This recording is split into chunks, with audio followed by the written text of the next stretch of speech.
আমি একটা বিষয় নিয়ে খুব কনফিউজড। আমি আগে একটি বেসরকারি হাই স্কুলে চাকরি করতাম, যেখানে বেতন কম থাকায় আমি বর্তমানে একটি মাল্টিন্যাশনাল ব্যাংকে তৃতীয় পক্ষের অধীনে চাকরি করতেছি। এখন আমার চাকরিটি তৃতীয় পক্ষের অধীনে হওয়া সেটা কি হালাল হবে নাকি হারাম হবে, এবং চাকরিতে আমি মানসিকভাবে শান্তি পাচ্ছি না, আমি হালাল পথে থাকতে চাই। যদি চাকরিটি হারাম হয়, করণীয় কি? দেখেন, তৃতীয় পক্ষ হোক সরাসরি হোক, যেহেতু আপনি ব্যাংকে যুক্ত হয়েছেন, ব্যাংকে চাকরি তো হারাম, অবশ্যই কিন্তু বেরিয়ে আসতে হবে। অবশ্যই যেহেতু আপনার স্কিল আছে, যোগ্যতা আছে, সেজন্য আপনি বিকল্প অনুসন্ধান করেন। অবশ্যই আউযুবিল্লাহি মিনাশ শাইতানির বিসমিল্লাহির রহমানির রহিম, ওয়া মান ইয়াত্তাকিল্লাহা ইয়াজআল লাহু মাখরাজান ওয়া ইয়ারযুকহু মিন হাইসু লা ইয়াহতাসিব। তাকওয়া এমন একটা জিনিস, তাকওয়া রিজিককে টেনে নিয়ে আসে। রিজিককে কি করে এটা বুঝতে হবে, তাকওয়া রিজিককে টেনে নিয়ে আসে। ওয়া মিনাল আসবাবিল জালিবাতিল রিজক আত-তাওয়াক্কুল আলাল্লাহ, হালাল ভাবে চলা, হালাল ভাবে স্যাক্রিফাইস। এগুলো আসলে আমাদের বয়স এখন 52 বছর পড়তেছে, আমার জীবনের একবার লম্বা লম্বা লম্বা এক্সপেরিমেন্ট, আমার মাই ট্রায়াল, মাই এক্সপেরিমেন্ট। এত জীবন আমার ইয়ে গেছে। একটু কষ্ট করবেন, আল্লাহ সুবহানাহু ওয়া তাআলা আপনাকে কি দিবেন? রিজিকে কি দিবেন? বারাকা দিবেন। আমরা যেটা মনে করতেছি চাকরি পেলে দৌড় দিতে হবে।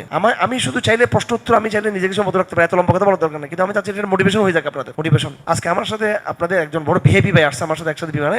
আপনারা চিনবেন তাকে সবাই, কিন্তু আমি নাম বলতেছি না আপাতত। সে বহুত বড় বড় ইয়েতে চাকরি করতো, ধরেন একবার ইন্টারকন্টিনেন্টাল বা বড় এরকম রেডিসন ব্লু এইসব জায়গাতে তার বড় বড় চাকরি ছিল। তো এখন জনকল্যাণ এবং রাজনৈতিক যে একটু এখন কাজের যে চাপ, আমাদের চাপ বেড়ে গেছে এখন কাজের, এখন তার জব টবের মধ্যে টাকা পয়সা ইনকাম অনেক কমে গেছে, একেবারে ক্ষতিগ্রস্ত। আমি তাকে বললাম যে দেখো, আপনি ইস্তিগফার বেশি করে পড়বেন, সকল সাথে দোয়াগুলো ঠিক রাখবেন, আল্লাহর ভরসা রাখবেন, কোরআন শরীফ তেলাওয়াত করবেন, সূরা বাকিয়াটা পড়বেন। এটা হযরত আব্দুল্লাহ ইবনে মাসউদের আমল। তাকওয়ার উপর থাকবেন, ইনশাআল্লাহ গ্যাপ থেকে রিজিকের ব্যবস্থা করবে। আমি ভাই খানকার ওয়াজ করতেছি না, এটা কোনো খানকার ওয়াজ না, এটা কোনো খানকার ওয়াজ না। এটা থিওরি হচ্ছে রিজিক গায়েব থেকে আসে। রিজিক দৃশ্যমান জায়গা থেকে আসে না। কোত্থেকে আসে? রিজিক গায়েব থেকে আসে। এই যে আমাদের ঘরগুলোতে কেন বরকত নেই? ওই যে ফ্রিজের মধ্যে জিনিস বেশি, সেজন্য। যে ফ্রিজটা হচ্ছে রিজিক বন্ধ করার একটা যন্ত্র। এটা যত খালি করবেন তত কি করবে?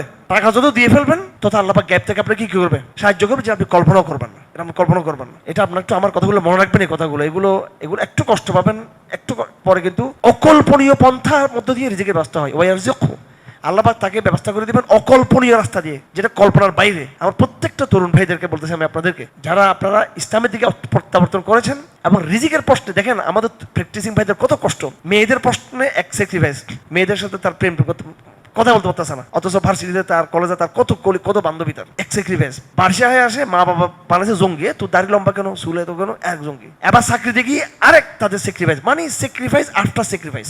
আমাদের এই প্রজন্মের, আমি বুঝি আপনাদের কষ্টগুলো, এই জন্য আমি আপনাদেরকে আপনার সাহাবাদের মতো, আল্লাহ পাক ইনশাআল্লাহ আপনাদের সাহাবাদের মতো কবুল করবো আপনাদেরকে। মেয়েদের ক্ষেত্রে এক স্যাক্রিফাইস করতেছেন, মা বাবার ব্যাপারে স্যাক্রিফাইস, এবার আপনারা জবের ক্ষেত্রে একটা স্যাক্রিফাইস করেন আপনারা। আল্লাহ পাক সুবহানাহু ওয়া তাআলা চাকরির ব্যবস্থা, রিজিকের করতে ব্যবস্থা করে। হ্যাঁ, এটা আমার সাথে ঘটতেছে, এই ঘটনাগুলো আমাদের সাথে ঘটতেছে, এই ঘটনাগুলো মুহূর্তে মুহূর্তে ঘটতেছে এগুলো।